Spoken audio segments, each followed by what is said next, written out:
Hello guys, welcome to my channel Naidu Gyan Kendra. उम्मीद करते हैं कि आप स्वस्थ होंगे। तो पिछली वीडियो में हम लोगों ने झांसी की रानी की मृत्यु कहाँ हुई थी उसे देख लिया था। आज हम लोग यहाँ से शुरू करने वाले हैं। हम लोग रिपीटेड क्वेश्चन करेंगे जो इंपॉर्टेंट होगा। सारा क्वेश्चन करते नहीं बैठेंगे।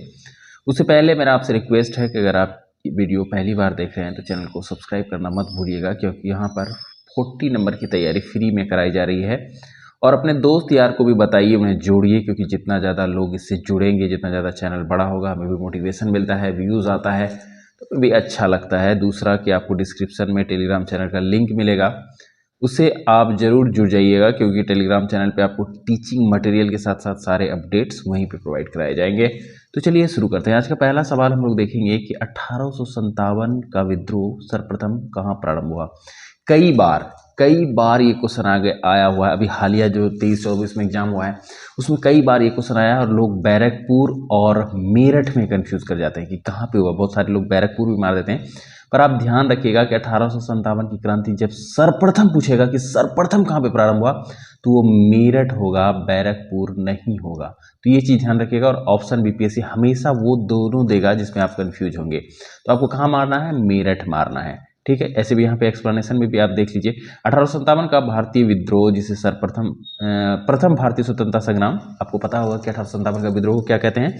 प्रथम स्वतंत्रता संग्राम भी कहते हैं, सिपाही विद्रोह कहते हैं, भारतीय विद्रोह के नाम से भी जाना जाता है। तो ये सब भी आप याद रखिए कि हो सकता है अगर वहाँ ये पूछ दे कि सिपाही विद्रोह किसे कहते हैं, आपको ये भी पता होना चाहिए कि 1857 के विद्रोह को सिपाही विद्रोह कहते हैं। दूसरा, प्रथम भारतीय स्वतंत्रता संग्राम किसे कहते हैं? तो किसे कहते हैं? 1857 के विद्रोह को कहते हैं। फिर आपसे पूछ दे कि भारतीय विद्रोह के नाम से कौन सा जाना जाता है, तो आपको ये सब एक्सप्लेनेशन अच्छे से देख लेना है। ठीक है, क्योंकि एक्सप्लेनेशन से भी कभी कभी बार क्वेश्चन बन जाता है, आपका कॉन्सेप्ट इससे क्लियर होता है। देखिए, इस क्रांति की शुरुआत यहाँ पे देखिए, इस क्रांति की शुरुआत 10 मई 1857 को मेरठ से हुई। आपको डेट अगर पूछ दे कि 1857 की क्रांति की शुरुआत कब हुई, तो याद रखिएगा 10 मई 1857 को मेरठ से हुई। कहाँ से हुई? तो मेरठ से हुई। ये ध्यान रखना है, जो धीरे धीरे कानपुर, बरेली, झांसी, दिल्ली, अवध आदि स्थानों पर फैल गई। धीरे धीरे उसके बाद कानपुर, फिर बरेली, फिर झांसी, ऐसे ऐसे वो आगे बढ़ता गया। और आगे देखिए, 1857 की क्रांति सर्वप्रथम कहाँ प्रारंभ हुई, आप देख ही लिए, तुरंत ही आपको बताए थे कहाँ प्रारंभ हुई थी, मेरठ में प्रारंभ। और ये ऑप्शन देखिए 2020 का। बोले ना आपको 23-24 में क्वेश्चन काफी बार पूछा गया है, लेकिन थोड़ा सा इंपॉर्टेंट है क्योंकि हम लोग बिहार की एग्जाम का प्रिपरेशन कर रहे हैं, तो इस तरह का क्वेश्चन बन सकता है। देखिए क्या कह रहा है कि 1857 के विद्रोह से बिहार का कौन सा भाग अप्रभावित रहा। कह रहे हैं कि 1857 का जब विद्रोह हुआ तो बिहार का ऐसा कौन सा जिला था या कौन सा भाग था जो इस क्रांति में सहयोग नहीं किया या भाग नहीं लिया। तो दानापुर, पटना, आरा, मुजफ्फरपुर, मुंगेर। कौन था? तो केवल पांचवा, यानी कि केवल मुंगेर था। दानापुर भी लिया था, आरा भी लिया था, पटना भी लिया था, मुजफ्फरपुर भी लिया था। और आरा के फेमस कौन है? आपको पता ही होगा, कुंवर सिंह है। तो ये सब सारा लिया था। कौन नहीं लिया था? तो मुंगेर नहीं लिया था। याद रखिएगा, अगर क्वेश्चन ऐसा बन जाए कि ऐसा कौन सा जगह जो बिहार में स्थित है और 1857 की क्रांति में उन्होंने भाग नहीं लिया, तो कौन होगा? मुंगेर होगा। कौन सा 1857 के क्षेत्र से विद्रोह से प्रभावित नहीं हुआ, तो कौन होगा? मुंगेर होगा। वो क्वेश्चन किसी भी तरह से घुमा के बनाए, पर आपको रेडी रहना है। देखिए आगे क्वेश्चन जो TRE 1 में आया हुआ था, ठीक है, कि 1857 के विद्रोह के दौरान ब्रिटिश सेना के किस सेनापति को कुंवर सिंह के विद्रोह पे भेजा? आपको हम पहले भी बताए थे कि विरोध वाला जो है, जैसे कि झांसी की रानी के विरोध में कौन आया था, विरुद्ध कौन आया था, फिर ये कुंवर सिंह के विरुद्ध कौन आया था, बेगम हजरत महल के विरुद्ध कौन आया था। तो इस सबको आपको याद कर लेना है। ठीक है, तो यहाँ पे ऑप्शन देखिए, जनरल हेविट नहीं होगा, कॉलिन कैंपबेल नहीं होगा, सर हुरोज नहीं होगा। ये हुरोज तो फेमस है, किसके विरुद्ध है? झांसी की रानी है। तो कौन होगा? आपको पता होगा कि कुंवर सिंह जो है वो किसके विरुद्ध, कुंवर सिंह के विरुद्ध कौन आया था? तो विंसेंट आयर आया था। याद रखिएगा, 1857 के विद्रोह के दौरान ब्रिटिश सेना ने विंसेंट आयर को कुंवर सिंह के विरुद्ध भेजा था। किसको भेजा था? तो विंसेंट आयर जी को भेजा था 1857 में। जगदीशपुर, बिहार के विद्रोह का नेतृत्व कुंवर सिंह ने किया था 1857। ये हम कल के वीडियो में ही आपको बता चुके हैं, पहले वाले वीडियो में, कि 1857 में जगदीशपुर में बिहार में विद्रोह का नेतृत्व किसने किया था? तो कुंवर सिंह ने किया था। देखिए आगे क्वेश्चन क्या कराएगा, 1857 का विद्रोह लखनऊ में किसके नेतृत्व में आगे बढ़ा। 1857 का जो विद्रोह हुआ वो लखनऊ में किसके नेतृत्व में आगे बढ़ा, ये आपसे जानना चाहता है। लखनऊ में आपको पता होगा, बहुत फेमस है, कौन है? बेगम हजरत महल है। ठीक है, तो बेगम हजरत महल जो है, बेगम ऑफ अवध, हाँ, बेगम हजरत महल है, जिनको क्या कहा जाता है? बेगम ऑफ अवध, ये भी याद रखिएगा कि बेगम हजरत महल जो लखनऊ से नेतृत्व की थी, उन्हें किस नाम से जाना जाता है? बेगम ऑफ अवध के नाम से जाना जाता है। क्रांति का लेटेस्ट क्वेश्चन है, देखिए बीपीएससी 69 प्री में पूछा गया था। तो इसका क्वेश्चन क्या था कि 1857 के विद्रोह की विफलता के निम्नलिखित में से कौन से कारण थे? 1857 विफल जो हो गया उसका मेन कारण क्या था, ये आपको बताना है। तो इसमें देखिए ऑप्शन दिया हुआ है कि अंग्रेजों की सैन्य श्रेष्ठता, विद्रोहियों के पास कोई एकीकृत कार्यक्रम और विचारधारा नहीं था, समाज के सभी वर्गों से समर्थन का अभाव था। तो इसका उपरोक्त सभी होना चाहिए, लेकिन यहाँ पे क्या दिया हुआ है? डी दिया हुआ है। हो सकता है कि मिसप्रिंट हो गया होगा, लेकिन इसका विद्रोह का सबसे बड़ा कारण यही था कि समाज के सभी वर्ग इसमें पार्टिसिपेट नहीं किए थे।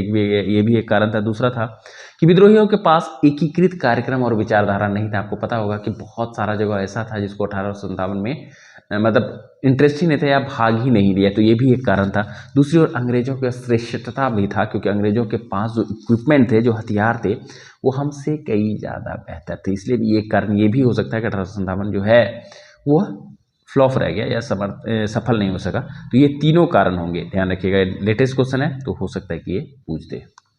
महारानी विक्टोरिया ने भारतीय प्रशासन को ब्रिटिश ताज के नियंत्रण में लेने की घोषणा कब की थी?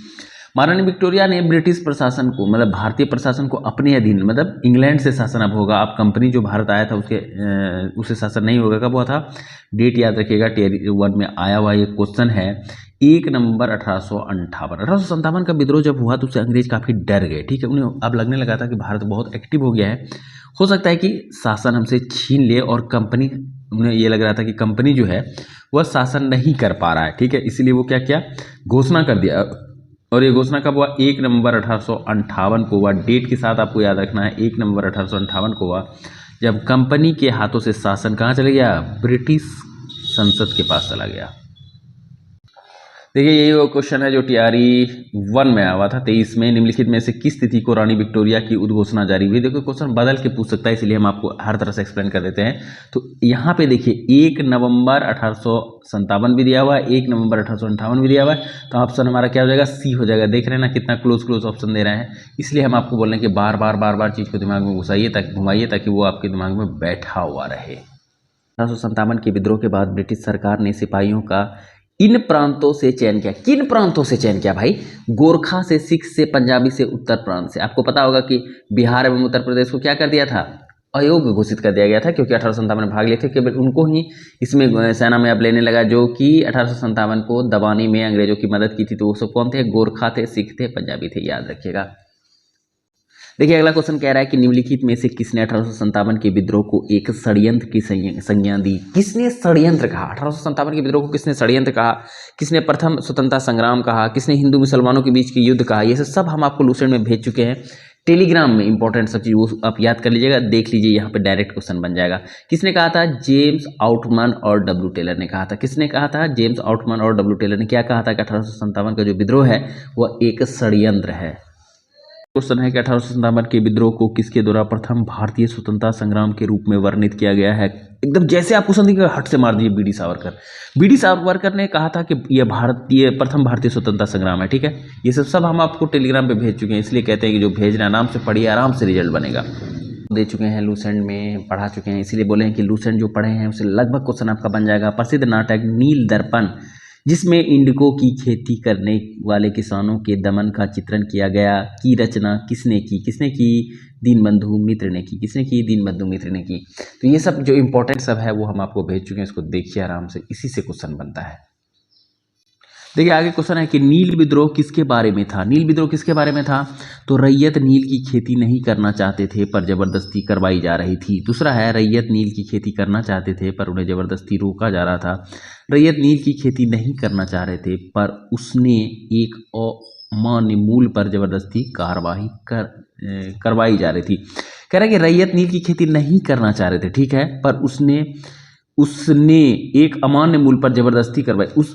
उनसे क्या होता था?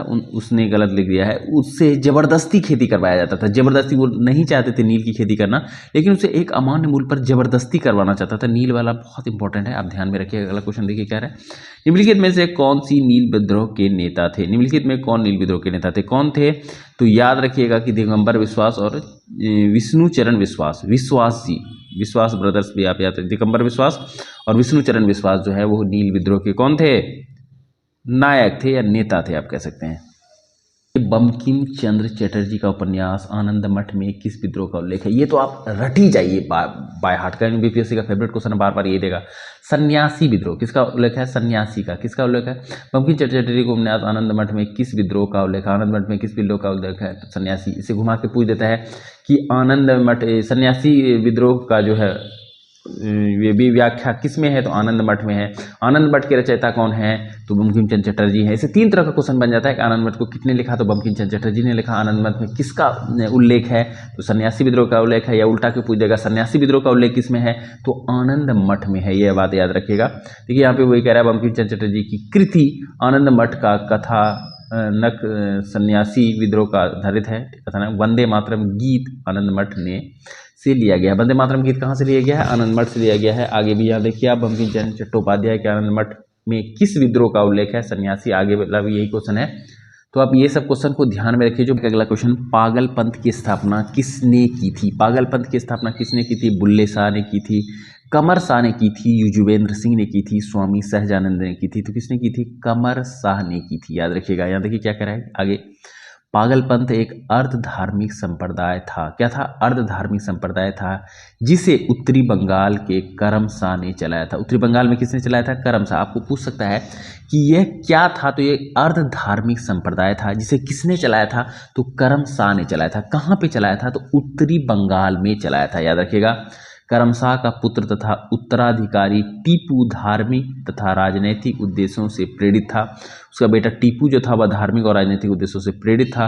उसने जमींदारों के द्वारा मुजारों टेनेंट्स पर किए गए अत्याचारों के विरुद्ध आंदोलन किया। उसने आंदोलन भी किया था टेनेंट्स मुजारों के विरुद्ध। ठीक है। 1825 ईस्वी में टीपू ने शेरपुर पर अधिकार कर लिया तथा राजा बन बैठा। शेरपुर का हाजी कौन थे? हाजी सैदुल्लाह के अनुयायी थे। आप याद रखिएगा, फराजी हाजी ऐसे करके आप याद रखिएगा। ये क्वेश्चन अभी हालिया बीपीएससी में भी आया हुआ कि फराजी कौन थे? तो हाजी सरीतुल्लाह के अनुयायी थे। देखिए आगे अब एक्सप्लेनेशन इसका देख लेते हैं। फराजी या फरेजी लोग बंगाल के फरीदपुर के हाजी सरीतुल्लाह द्वारा चलाए गए संप्रदाय के अनुयायी थे। किसके अनुयायी थे? तो सरीतुल्लाह के अनुयायी थे। ठीक है। उसके द्वारा जो चलाया जा रहा था संप्रदाय उसका वो लोग अनुयायी थे।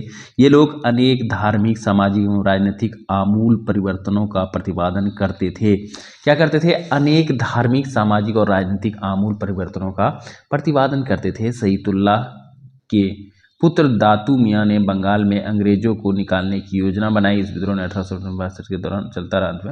तो ये आप याद रखिएगा कि फराजी कौन थे? तो फराजी हाजी। ठीक है, ये याद रखिएगा। आगे भी देखिए यहाँ पे क्या करे, फरेजी आंदोलन की शुरुआत किसने की? मैं आपको वही क्वेश्चन यहाँ पे करवाऊंगा जो रिपीटेड हो, बार बार रिपीटेड हो। फालतू वाला क्वेश्चन करने का समय भी नहीं है और आपको वो सब करना भी नहीं है। तो देखिए फरेजी हाजी, ये बात आप याद रखिएगा। देखिए आगे क्वेश्चन जो टीआरई 1 में आया हुआ है कि पंजाब में कूका आंदोलन। आपको पता होगा कि कूका आंदोलन, पहले तो आपसे क्वेश्चन यही पूछ जाएगा कूका आंदोलन किस राज्य से संबंधित है? तो कूका आंदोलन किस राज्य से है? पंजाब राज्य से। ये ध्यान रखिएगा, बहुत फेमस क्वेश्चन है ये। तो कूका आंदोलन, पंजाब में कूका आंदोलन का प्रारंभिक उद्देश्य क्या था? कह रहा है कि पंजाब में जो कूका आंदोलन हुआ था उसका प्रारंभिक उद्देश्य क्या था? तो आपको है सिख धर्म को परिष्कृत करना, पंजाब में राजनीतिक शक्ति प्रदान करना, कृषक आंदोलन का संगठन। उपयुक्त में से एक से अधिक, उपयुक्त में से कोई नहीं दे। तो पहला ऑप्शन होगा सिख धर्म को परिष्कृत करना। ये कूका आंदोलन का क्या था? प्रथम उद्देश्य था। 75 में दक्कन के दंगों का तत्कालिक कारण क्या था? 1875 में जो दक्कन में दंगा हुआ था उसका तत्कालिक कारण क्या था? तो अकाल की छाया, महाजनों के द्वारा ऊंची ब्याज दर, ऊंची भू राजस्व दर। तो क्या था? महाजनों के द्वारा ऊंची ब्याज दर। आपको पूछा जाएगा कि दक्कन का दंगा कब हुआ था? तो दक्कन में दंगा 1875 ईस्वी में हुआ था। दक्कन के दंगों का तत्कालिक कारण क्या था? तो दक्कन के दंगों का तत्कालिक कारण महाजनों के द्वारा ऊंची ब्याज दर था। क्या था? महाजनों के द्वारा ऊंची ब्याज दर। महाजन क्या करते थे? ब्याज पे दर जो है वो बहुत ऊंचा रखते थे, इसीलिए क्या हुआ? दंगा हो गया, दक्कन का दंगा 1875। ध्यान से, रामोसी विद्रोह सही रूप में किस भौगोलिक इलाके में हुआ था? रामोसी विद्रोह किस भौगोलिक इलाके में हुआ था? तो देखिए पश्चिमी घाट में हुआ था। ठीक है, याद रखिएगा, पश्चिमी घाट में रहने वाले रामोसी जाति। कौन सी जाति? रामोसी जाति के लोगों ने 1822 ईस्वी में अपने नेता सरदार चित्तूर सिंह के नेतृत्व में रामोसी विद्रोह किया था। किसके विरोध में किया था? चित्तूर सिंह के विद्रोह नेतृत्व में किया था। कब किया था? तो 1822 ईस्वी को किया था। ये बात ध्यान में रखिएगा।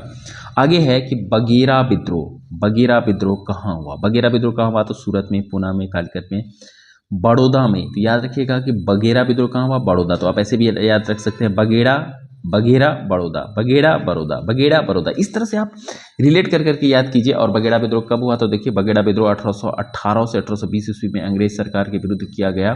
बगेरा विद्रोह बड़ौदा में हुआ था। बड़ौदा के गायकवाड़ों ने अंग्रेजी सेना की सहायता से बगेरों से अधिक कर एकत्र करने का प्रयत्न किया।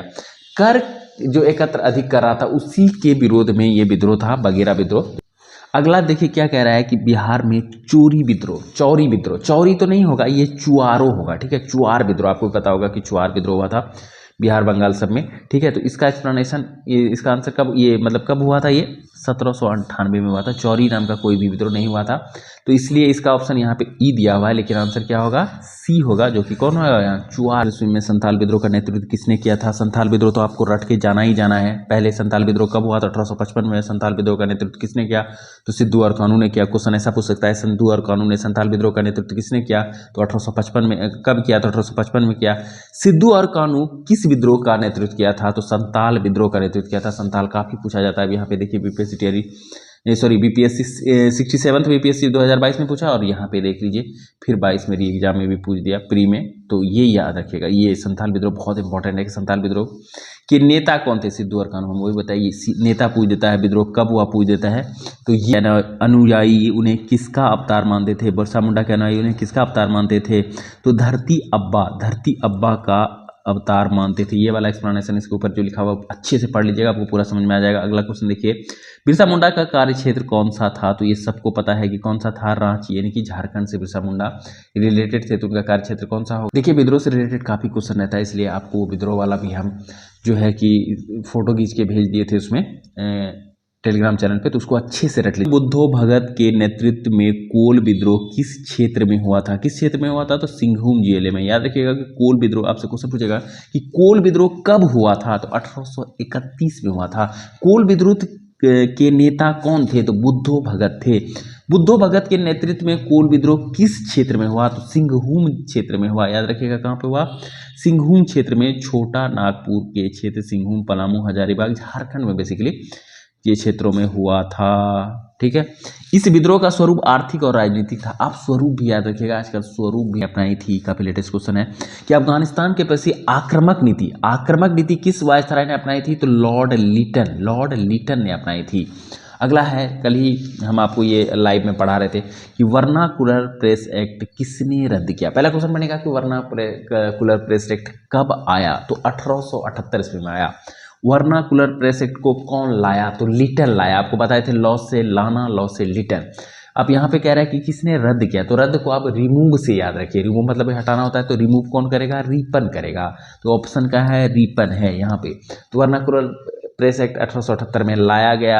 1882 ईस्वी में इसको हटाया गया, और किसके द्वारा हटाया गया? तो लॉर्ड रिपन के द्वारा। यहाँ पे देखिए 1882 ईस्वी में लॉर्ड रिपन ने वर्नाकुलर प्रेस एक्ट को रद्द कर दिया। ये सब सारा हमने आपको लूसेंट में अच्छी तरह से समझाया है कि स्थायी बंदोबस्त किसके साथ किया गया? अस्थायी बंदोबस्त किसके साथ किया गया? जमींदारों के साथ किया गया, ग्रामीण समुदायों के साथ किया गया, मुकद्दमों के साथ किया गया, या किसानों के साथ किया गया? तो किसके साथ किया गया? जमींदारों के साथ किया गया। आपको बताए थे कि कौन लाए थे 1893 ईस्वी में? कॉर्नवालिस ने भू राजस्व की स्थायी बंदोबस्त प्रणाली का प्रारंभ किया। किसने किया था? लॉर्ड कॉर्नवालिस ने किया था। कब किया था? तो 1793 ईस्वी में किया था। तो हम आपको बोले ना कि लूसेंट से डिक्टो आ जाता है, तो ये आप ध्यान में रखिएगा। देखिए आगे कह रहा है कि बिहार में परमानेंट सेटलमेंट लागू करने का कारण था। बिहार में परमानेंट सेटलमेंट लागू करने का क्या कारण था? जमींदारों का जमीन पर अधिकार न रहना। जमींदारों के लिए जमीन पर वंश परंपरागत अधिकार को स्वेच्छा से हस्तांतरित करने का अधिकार। अगला है भू राजस्व निर्णय करना। तो कौन सा आसन हो जाएगा? भू राजस्व का राजस्व। काफी अपडेटेड है। देखिए 2022 में पूछा गया है कि रैयतवाड़ी व्यवस्था सर्वप्रथम कहाँ लागू की गई थी? रैयतवाड़ी व्यवस्था सर्वप्रथम कहाँ लागू की गई थी? गुजरात में, मद्रास में, बम्बई में, उड़ीसा में। तो कहाँ पे लागू की गई थी? मद्रास में लागू की गई थी। याद रखिएगा। यहाँ एक्सप्लेनेशन में क्या कह रहा है, देखिए रैयतवाड़ी व्यवस्था सर्वप्रथम मद्रास प्रेसिडेंसी में अलेक्जेंडर रीड के द्वारा 1792 ईस्वी में तमिलनाडु के बारामहल क्षेत्र में लागू की गई थी। इसके बाद यह व्यवस्था बॉम्बे प्रेसिडेंसी में भी लागू हुई। टॉमस मुनरो का संबंध रैयतवाड़ी व्यवस्था से है। आपसे पूछ दिया जाएगा कि रैयतवाड़ी व्यवस्था से किन का संबंध है, तो टॉमस मुनरो का संबंध रैयतवाड़ी व्यवस्था से है। रैयतवाड़ी व्यवस्था सर्वप्रथम कहाँ लागू की गई थी, तो रैयतवाड़ी व्यवस्था सर्वप्रथम कहाँ पे लागू की गई थी, तो मद्रास में लागू की गई थी। और कब ये शुरू हुआ था, अलेक्जेंडर रीड के द्वारा 1792 ईस्वी में तमिलनाडु के बारामहल क्षेत्र में लागू की गई थी। याद रखिएगा। तो उम्मीद करते हैं कि ये वीडियो आपको हेल्पफुल लगा होगा, पसंद आया होगा। अगर वीडियो पसंद आया तो लाइक करना मत भूलिएगा। चैनल पे नए हैं तो अपने भाई को सब्सक्राइब करना मत भूलिएगा। मिलते हैं नेक्स्ट वीडियो में, तब तक के लिए जय हिंद।